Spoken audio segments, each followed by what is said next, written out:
Good evening students. और आज हम फिर से एक पॉडकास्ट लेकर आए हैं फिजिक्स के एग्जाम से पहले।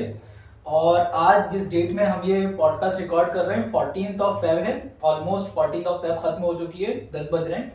और फिजिक्स का पेपर 20th ऑफ फेब को है। It means we have only 5 days left. तो अगेन आज हम एक और एक्सपीरियंस टीचर, एक और एक्सपीरियंस पीजीटी फिजिक्स को लेकर आए हैं ताकि वो अपने कुछ एक्सपीरियंसेस, अपने कुछ इंस्ट्रक्शंस आप लोगों के साथ शेयर करें और आप लोगों को थोड़ा बहुत इंस्ट्रक्ट करें, गाइड करें कि किस तरह से पेपर अटेम्प्ट करना है, क्या डूज हैं और क्या डोंट्स हैं, क्या करना है क्या नहीं करना है। तो वेलकम करते हैं आज हम राशिद सर का।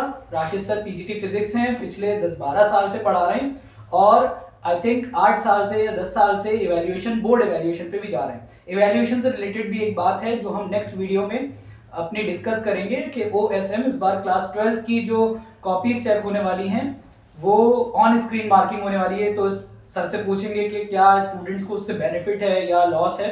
आज बहुत सारे सवाल हमारे पास कुछ आए हुए भी हैं पिछली बार के, वो भी डिस्कस करेंगे।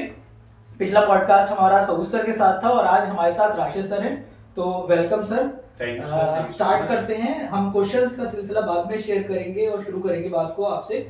फर्स्टली मैं आपसे चाहता हूं कि आप क्या कहना चाहेंगे, आप स्टूडेंट्स से कैसे स्टार्ट करें, क्या करें, तो सब आप बताइए सर। जी, thank you so much sir.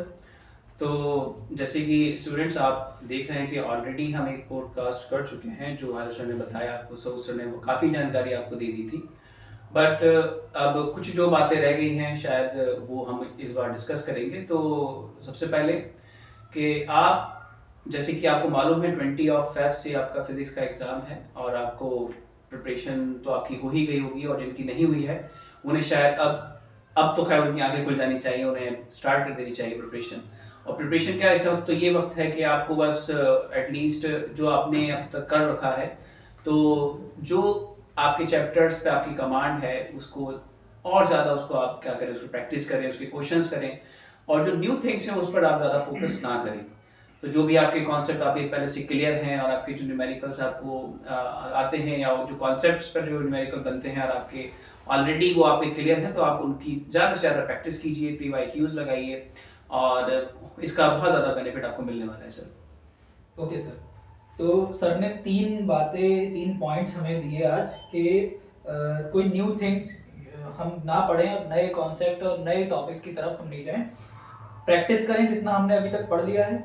और the last thing is only revision करें, रिवीजन भी in the form of PYQs कि हम जितने हो सके प्रीवियस ईयर क्वेश्चन पेपर्स को सॉल्व करें।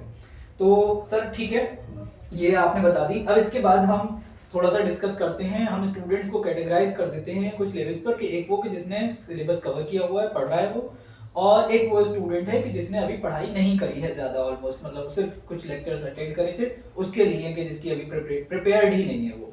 तो क्या उसके लिए क्या सजेस्ट करेंगे आप? जी, बहुत ही अच्छा सवाल है। तो सबसे पहली बात तो ये है कि जो ऑलरेडी मतलब जिन्होंने अपना कॉन्सेप्ट क्लियर कर रखा है और सब वो पढ़ चुके हैं, तो बेसिकली वो हम पहले डिस्कस कर चुके हैं कि उनको ज़्यादा से ज़्यादा प्रैक्टिस करनी है। तो वो तो हमारा एक साइड चला जाता है, बच्चे हम मतलब उनको हम एक समझते हैं कि वो उनकी वेल प्रिपेयर्ड है, बस वो PYQs करेंगे तो और सैम्पल पेपर क्वेश्चंस लगाएंगे तो दे विल सक्सीड इंशाल्लाह ताला। बट जो स्टूडेंट रह चुके हैं जिन्होंने अभी तक स्टार्ट ही नहीं किया है या उनकी स्टार्टिंग हुई लेकिन वो अभी भी कंफ्यूज हैं कि किस तरीके से प्रिपरेशन करें, क्या करना चाहिए क्या नहीं करना चाहिए, तो आपको मैं बता दूं कि आपको क्या करना है कि एटलीस्ट जो MCQs हैं, अदर्शन रीजन हैं और जो आपकी केस बेस्ड स्टडी है इस पर ज़्यादा फोकस कर इसकी थोड़ी सी प्रैक्टिस कीजिए। और ज़्यादा जैसे कि आप बहुत सारे कॉन्सेप्ट आपको पढ़ने हैं, वैसे तो अगर जिसने बिल्कुल नहीं पढ़ा है तो जो बेसिकली आपके जो इम्पोर्टेंट चैप्टर हैं, शुरुआत के आप चैप्टर की 5 चैप्टर्स की बात करें आप तो, या फिर आप सेकंड बुक में आप रे ऑप्टिक्स से, वेव ऑप्टिक्स से और लास्ट के जो चैप्टर्स हैं आपके लास्ट में सेमीकंडक्टर से, कुछ ऐसे डेरिवेशंस हैं जो आते हैं जैसे कि half wave rectifier, full wave rectifier, और ये बेसिकली इनमें से कोई ना कोई क्वेश्चंस मतलब पिछली बार भी पहले भी आए हैं और प्रीवियस ईयर्स में, तो यहाँ से जनरली क्वेश्चंस जनरली बन जाते हैं। तो जो मोस्ट इंपॉर्टेंट चैप्टर्स हैं उन पर फोकस कर उनकी थोड़े से जो कॉन्सेप्ट हैं, जो आप इतने जो आपके 4-5 डेज आपको बचे हैं यहाँ पे सिर्फ, उसमें अगर आप प्रैक्टिस कर लेंगे तो मुझे लगता है कि आपको बहुत ज़्यादा बेनिफिट मिलने वाला है। Thank you sir. इसके बाद हम जाते हैं नेक्स्ट क्वेश्चन की साइड के कुछ माइनर मिस्टेक्स हमारे स्टूडेंट्स परफॉर्म करते हैं और यहाँ पे सारे स्टूडेंट्स की बात चल रही है, चाहे वो अबव एवरेज हो, बिलो एवरेज हो, टॉपर्स हो या हमारे बॉटम साइड के स्टूडेंट्स हो, जो जिन्होंने क्लास में अच्छा परफॉर्म नहीं करा, प्री बोर्ड में वो फेल हो गए, या जो भी जिस भी तरह सारे स्टूडेंट्स की बात कर रहे हैं जो those who are going to attempt the physics exam class 12। Okay, तो माइनर मिस्टेक्स जो हो जाती हैं उनसे, और फिर उसके बाद फॉर एग्जांपल ओएमआर भरने में कुछ मिस्टेक हो गई, और या फिर किस तरह से वो पेपर को अटेम्प्ट करें, उसके लिए अगर कुछ आप बताएं टिप्स।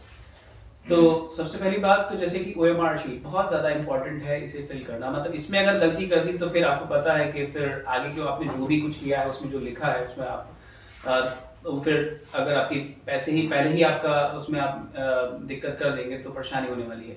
तो OMR शीट भरने से पहले तो आपको बहुत ही ध्यानपूर्वक उसे भरना है। कोई भी जल्दबाजी नहीं करनी है। एटलीस्ट आपको टाइम देता है CBSE के, आप OMR शीट फिल करें और जो आपकी डिटेल्स है उसे क्लियरली बिल्कुल सही से और लिखें और ज़्यादा ओवर राइटिंग नहीं करें। तो इसके बाद हमारा आता है जो मेन कंटेंट है। अब जो फिजिक्स है, अब फिजिक्स का पेपर में आपको बहुत सारा कुछ लिखना है, न्यूमेरिकल्स हैं और कुछ थ्योरिकल पार्ट है, MCQs हैं, रशियन रीजन है।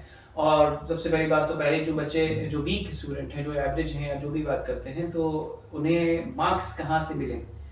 तो पहले तो क्या था कि वो MCQ में कुछ ना कुछ अपना अटेम्प्ट कर लिया और उसमें कर सकते, लेकिन अब क्या जो नया कॉन्सेप्ट आया है OSM, ऑन स्क्रीन मार्किंग, तो थोड़ा सा दिक्कत होगी। लेकिन मैं समझता हूँ कि जिसने पहले से ही इस बात के लिए प्रिपेयर है कि उसे पता है, तो ये जो आप बता रहे हैं अपने दर्शकों को, ये ऑन स्क्रीन मार्किंग जो भी है, तो इस जो वीडियो ये देखेंगे उनको ये पता होगा कि ऐसा भी कुछ न्यू इंट्रोड्यूस हो चुका है। और जिनको पता है अच्छी बात है, बट आपको इससे ही आपको स्ट्रेटेजी बनानी है कि आपको MCQ किस हिसाब से अटेम्प्ट करने हैं। जो आपको आता है एटलीस्ट वो कीजिए पहले, और जो आपको लगता है कि इसमें डाउट है तो उसको छोड़ दीजिए।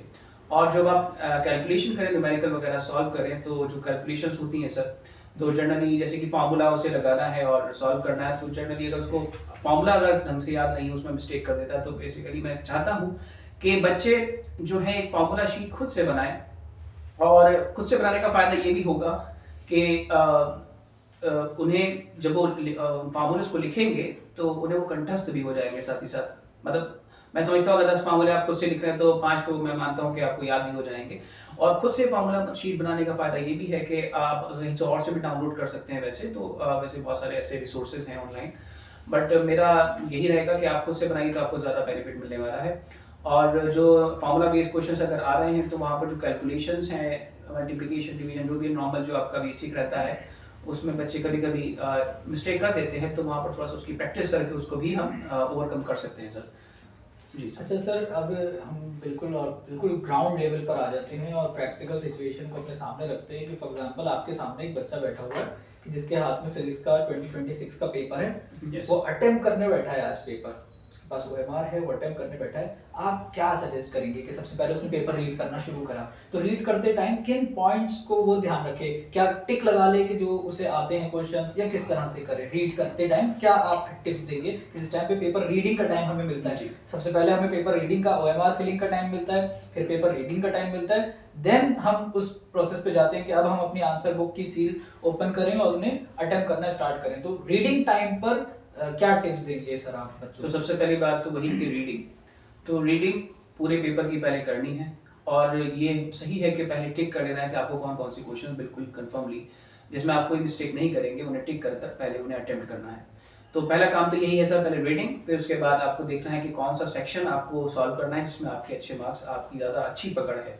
और उसके बाद फिर आप चाहें तो जो आपको जैसे MCQ वगैरह हैं, तो वो मैं चाहता हूँ आप बच्चे कुछ करते शुरुआत में भी लिख लेते हैं। और अच्छा तरीका यही कि शुरुआत में MCQ और अदर रीजन पहले कर लें और फिर उसके बाद आगे कोई दूसरा सेक्शन देखें। बट ये आपके पास चॉइस है कि आप खुद से भी जैसे आपको जो सेक्शन आपको अच्छा लग रहा है तो पहले वो अटेम्प्ट कर सकते हैं, इसमें कोई ऐसा प्रॉब्लम है नहीं। Yes sir. ठीक है सर, अब इसके बाद हम आ जाते हैं कि ये रीडिंग के टिप्स आपने दे दिए। अब हम अटेम्प्ट करने पर आ गए। तो रीडिंग के टाइम पर तो हमने टिक लगा लिया कि क्या हमें आता है और क्या नहीं आता। ये रीडिंग टाइम के टिप्स स्टूडेंट्स के लिए हो गए कि at the time of reading के जो क्वेश्चंस उन्हें लगता है कि उन्हें आते हैं, उन पर वो एक हल्का सा छोटा सा मार्क पेंसिल से कर लें, जिससे उनको अटेम्प्ट करने में आसानी हो। अब हम कोशिश करते हैं कि हम एक स्टेप और आगे बढ़ें, और अब बच्चे ने अपनी OMR ओपन कर ली।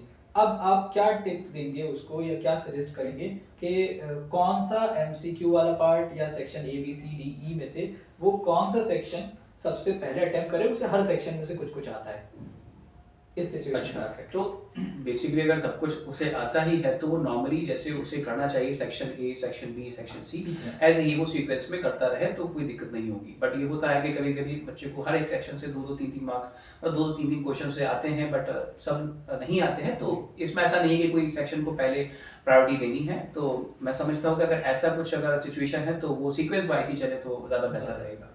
ओके सर, देखिए अब हम आ गए, बच्चे ने अटेम्प्ट करना है तो उसे हर सेक्शन में से कुछ आता है और कुछ उसने अटेम्प्ट करना है। अब जैसे फॉर एग्जांपल जितने भी एमसीक्यूज उसे आते हैं या हर सेक्शन में कुछ नंबर ऑफ क्वेश्चंस हैं, जैसे कि किसी में 4 है, किसी में 5 है, उसमें से किसी में उससे 2 आते हैं, किसी में 3 आते हैं, एमसीक्यूज में 10 आते हैं। तो मान लीजिए मैं अटेम्प्ट कर रहा हूँ, तो मुझे यहाँ पे आप बताइए कि क्या करना चाहिए कि जैसे 10 एमसीक्यूज आते हैं कुछ, तो मान लीजिए फर्स्ट आता है, उसके बाद फोर्थ, सिक्स्थ, सेवेंथ और इस तरह से 10 और कुछ आते हैं, बीच के नहीं आते। तो उसके लिए मैं स्पेस छोड़ता हुआ जाऊं उन क्वेश्चंस को या मैं छोड़ दूं बात को नेक्स्ट पेजेस पे? देखिए बात का जो ये रहता है कि बाद में करना, असल में लास्ट में इतना लेंथी पेपर कभी कभी आता है कि लास्ट में हम भूल जाते हैं कि हमने क्या स्पेस दिया था, कहाँ दिया था। बट फिर भी अगर आप ये अगर स्ट्रेटेजी अपना रहे हैं कि स्पेस छोड़ रहे हैं तो स्पेस बाद में आपको दोबारा से देखना है कि जब आप पूरा क्वेश्चन अटैम्प्ट मतलब पूरा पेपर अटैम्प्ट कर लें तो जहाँ आपने स्पेसिंग दी थी तो एटलीस्ट अगर जैसे एमसीक्यू की बात कर रहे हैं तो देखो नेगेटिव मार्किंग तो सर नहीं है, तो उसे नहीं भी आता है तो एटलीस्ट अटेम्प्ट तो करना है उसे। तो अगर वो शुरुआत में ही अगर उसे थोड़ा बहुत डाउट है कि इस क्वेश्चन का आंसर ये है या ऑप्शन कुछ और है उसका, तो थोड़ा वक्त ले सकता है, बाद में अगर उसे टाइम मिलता है। वैसे तो इतना रहता है कि अगर बच्चा अगर वो एडवांस है तो पहले ही टाइम में उसे 3 आवर्स में वो उसे कर सकता है पूरे पेपर को, उसे प्रॉपर टाइम मिल जाता है ये सब करने का। बट जो बच्चे एवरेज हैं उन्हें तो खैर पूरा क्वेश्चन अटेम्प्ट करने में भी बड़ी दिक्कत होती है और ये रियलिटी है, हम रियलिटी से हट नहीं सकते। तो मैं समझता हूँ कि उनके लिए जैसे उन्हें जो कंफर्म है और तो वहाँ पर वो टिक कर सकते हैं बाद में और थोड़ा सा स्पेस छोड़ सकते हैं और बाद में उसे बाद में अगर उनको क्वेश्चंस नहीं मिल रहे हैं और लगता है कि भाई मुझे 23 मार्क्स के किस तरीके से चाहिए तो वो जो लिखेगा खैर उसे जब कुछ आता नहीं है तो उसमें तो उसको मार्क्स कट होने ही वाले हैं। बट एमसीक्यू पे कुछ चांसेस रहते हैं। बट ये जो अब टिक तो करना ही है आपको, कोई सी ऑप्शन अटेम्प्ट तो करना है आपको सर। और बट ये है कि इस बार थोड़ा सा दिक्कत होने वाली है सर, क्योंकि अभी हम उस पॉइंट पे आ रहे हैं, वो डिस्कस करेंगे। तो सर इससे पहले अब हम आ जाएंगे, अभी तक हमने सारे डूज की बात कर ली कि क्या करना है और क्या करना है। अब हम थोड़े से डोंट्स की बात कर लेते हैं कि क्या नहीं करना चाहिए बच्चों को। आंसर अटेम्प्ट करते टाइम आंसर बुक में क्या नहीं लिखना चाहिए, किस तरह से अटेम्प्ट नहीं करना चाहिए। आमतौर पर आप जाते हैं इवैल्यूएशन में, बहुत सी चीजें आपने देखी होंगी कि बच्चों ने अटेम्प्ट करी हुई होती है, हालांकि उसमें उनका टाइम कंज्यूम हुआ है, लेकिन आप तो एक राइट पेन से उसे कट कर देते हैं बिकॉज वो इररिलेवेंट होता है या मल्टीपल अटेम्प्ट्स होते हैं, इस तरह के ओवर अटेम्प्ट तरह के क्वेश्चन। तो डोंट्स जरा आप कुछ बच्चों को बताइए कि ये नहीं करें, ये बिल्कुल आपका टाइम जाया करेगी वो चीजें। तो सबसे पहली बात तो यही है कि क्वेश्चंस में जैसे कि आपसे कहा जाता है कि आपको कौन सा पार्ट अटेम्प्ट करना है और कौन सा नहीं करना है, तो सबसे पहली बात तो रीडिंग वाला जो पार्ट था कि आपको ये रीड कर लेना है कि जैसे कहीं चॉइस वगैरह है हमारी, तो कभी बच्चे ऐसा करते हैं कि दोनों अटेम्प्ट कर दिए, कि ये भी कर दिया और दूसरा भी कर दिया। और पार्ट में होता है कि आपका जो ओवर अटेम्प्टेड पार्ट होता है उसे हम ऐसे लाइन खींच के उसे कट करते हैं, जैसे कि सर ने बताया। तो थोड़ा सा यही है कि जब आप अटेम्प्ट करें तो थोड़ा सा ध्यान रखें कि कौन सा क्वेश्चन हमें करना है और उससे पहले मन बना करके ऐसा है कि हमें ये वाला क्वेश्चन आता है, ये वाले में डाउट है, तो जिसमें आप थोड़ा सा ज़्यादा श्योर है वो क्वेश्चन को अटेम्प्ट आपको करना है। ऐसा नहीं कि आप उसमें कंफ्यूज हो जाए कि नहीं चलो इसमें मैं बिल्कुल को कर लूँगा, बाद में आपने उसको फॉर्मूला आपको याद नहीं आ रहा, फिर आपने उसको ओवर राइटिंग कर दी। तो ओवर राइटिंग करने से सर बचें। मैं चाहता हूँ कि बच्चे जितना हो सके ओवर राइटिंग से बचें, ओवर राइटिंग ना करें और आपकी कॉपी बिल्कुल ऐसी हो कि जब आपका कोई एग्जाम है उस कॉपी को चेक करे तो उसे लगे कि हाँ शुरुआत में आप जब आपको आते हुए कोशिश करेंगे तो first impression is the last impression sir, that's it. तो आप तो इस तरीके से अगर आप बच्चे करेंगे तो सर डेफिनेटली उन्हें बेनिफिट मिलेंगे इन चीज़ों के। तो ये डोंट्स हैं आपकी साइड से। ठीक है सर, अब हम एग्जाम का तो बहुत सारा डिस्कस हो गया कि किस तरह से अटेम्प्ट करना है और किस तरह से नहीं करना है। अब हम आ जाते हैं जरा 20 तारीख को एग्जाम है इनका, 20 फेब को। 19 को बच्चे क्या करें? 19 को क्या करें? अच्छा 19 का दिन किस तरह से इनका रहना चाहिए? हाँ, तो पहली बात तो जैसे 19 तारीख जो एक दिन पहले की बात है, चाहे जी। वो कोई भी पेपर हो, चाहे वो फिजिक्स का हो या फिर कोई भी हो, तो उसमें देखिए लास्ट टाइम पर क्या करना चाहिए, क्या नहीं करना चाहिए।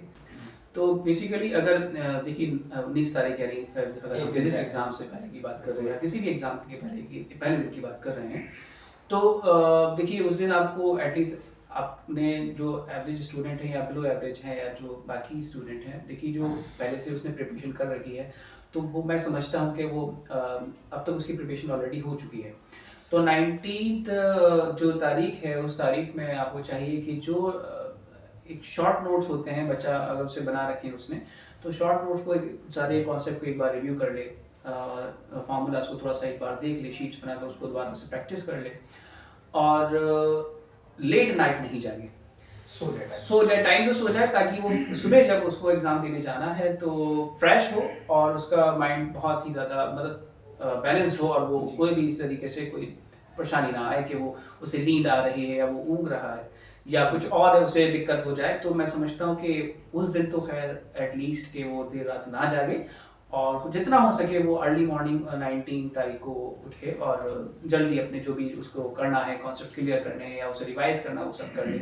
तो लेट नाइट जागना ठीक नहीं है बच्चों, ठीक है।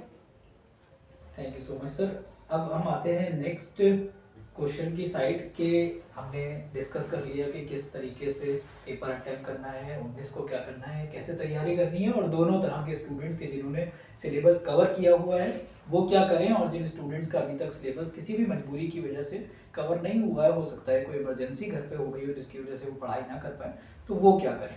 सर ने बताया कि PYQ सबसे बेस्ट ऑप्शन है, क्योंकि उससे आपको एक थोड़ा सा डर खत्म होता है, थोड़ा सा अंदाजा मिल जाता है किस तरह का पेपर आना है, एटलीस्ट उस फॉर्मेट से हम फैमिलियर हो जाते हैं कि जो हमारे सामने आने वाला है। जब बोर्ड का पेपर हमारे सामने आता है तो कोई नई चीज हमें नहीं लगती कि ये कुछ नया आया हुआ है। अब इसके बाद सर कितने चैप्टर्स हैं हमारे पास? देखिए बेसिकली अगर आप फर्स्ट बुक की बात करें तो शुरुआत के जो आपके 5 चैप्टर हैं, वो एटलीस्ट वो चैप्टर तो ऐसे हैं कि जहाँ से वेटेज भी आपका ज़्यादा है।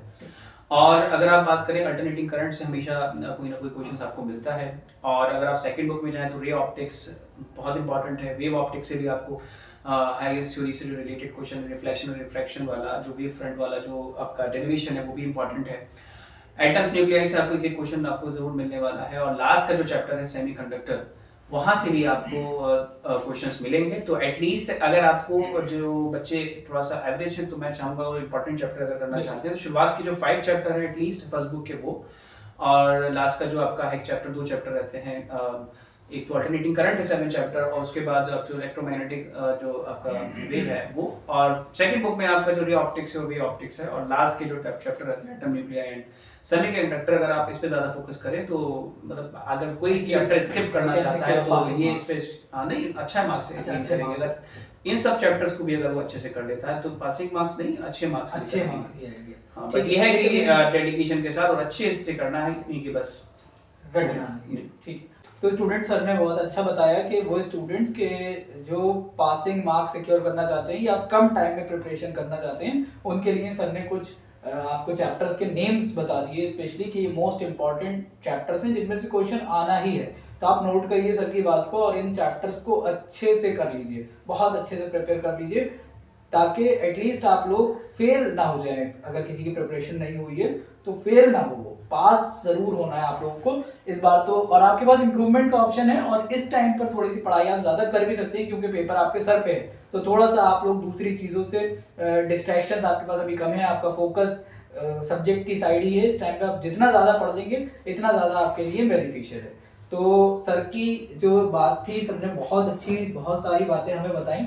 इसको अगर हम कंक्लूड कर दें जल्दी से, तो सर ने सबसे पहली चीज जो हमें बताई कि हमने स्टूडेंट्स को 2 कैटेगरीज में डिवाइड किया कि एक अबव एवरेज और अच्छे बच्चे, जिन्हें हमारे क्लास टीचर्स अच्छे बच्चे जो जिन्हें कहा जाता है कि जो रेगुलर क्लास में आए, पढ़ दिया, ठीक है। नहीं सर, मैं यहाँ पे आपको इंटरप्ट करना चाहूंगा, बच्चे सब अच्छे हैं, बच्चे सारे अच्छे हैं, वो कुछ ना कुछ कर लेंगे, बट ये है कि अभी जैसे ये एग्जाम है सर ना, तो एटलीस्ट हाँ सभी पढ़ रहे हैं, कोई अच्छा करेगा कोई अच्छा नहीं करेगा, बट इट्स नॉट ठीक है, नहीं होती यहाँ पर कि होगा सब हो जाएगा, टेंशन फ्री और स्ट्रेस फ्री रहना है बच्चों को, स्ट्रेस फ्री रहना है बच्चों को, ठीक है। तो हमने 2 कैटेगरीज में स्टूडेंट्स को कैटेगराइज किया था कि जिनका सिलेबस कंप्लीट है और जिनका नहीं है। ये तो ठीक है ना Yes, सर? sir. ठीक है, तो जिन बच्चों का सिलेबस कंप्लीट है उनके लिए सर ने सजेस्ट किया कि वो जितनी हो सके प्रैक्टिस करें, नई थिंग्स के साइड अब नहीं जाएं और ओनली रिवीजन। और रिवीजन के लिए भी सर ने सबसे पहला जो वर्ड यूज किया कि वो PYQs को सबसे पहले हाईएस्ट प्रायोरिटी दें और उनको सॉल्व करें। उसके बाद जो S2 हमारे स्टूडेंट्स सेकंड कैटेगरी के स्टूडेंट्स हैं उनके लिए सर ने बताया कि वो इम्पॉर्टेंट चैप्टर्स को करें। उसमें उस टाइम पे सर ने 2 एग्जांपल भी दिए, रे ऑप्टिक और उसके बाद सर ने वेव ऑप्टिक का एग्जांपल दिया।